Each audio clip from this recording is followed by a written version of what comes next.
सरदार शाह साहब जो ये चयो छोला खपाई नहीं ही थी सके तो सरदार शाह सुभाणे चए मां तो ये लाइटर टोन में हिकिड़ी ॻाल्हि कई, हिकिड़े हल्के फुल्के अंदाज़ में कई, पर छो अहिड़ा जुमला माण्हू इस्तेमालु करे ऐं छो अहिड़ी ॻाल्हि करे जंहिंसां दिलि आज़ारी थिए माण्हुनि जी। कहिड़े बि हिसाब सां मिसालूं आउं मिसाल तौरु चवां पियो त अगरि मिसाल तौरु चए साईं न मां इहो भोग करायो मश्करी, भोग मश्करी जेके बेरोज़गारनि सां जेके उहे ई ततिया वेठा आहिनि ऐं जेके तकलीफ़ुनि में वेठा आहिनि उन सां वञी तव्हां हुनजे ॾुख वंढण बदिरां उन सां तव्हां भोग मश्करी कंदो, कंहिंजे तॾे ते वञी तव्हां चर्चा त कोन हणंदा आहियो न। शाह साहिबु अगरि हिन खे जेको आहे उहो पंहिंजो सेंस ऑफ ह्यूमर इस्तेमालु करे पियो त I think it went in a bad taste.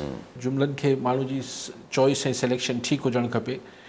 Outspoken हुजणु हिकिड़ी ॻाल्हि हुजे थी, आउटस्पोकन हुजणु त ठीकु आहे, पर आउटस्पोकन थियण सां मतिलबु इहो न आहे त तव्हां माण्हुनि जी हज़ारे नौजवान लखे नौजवाननि जी तव्हां दिलि आज़ारी कयो।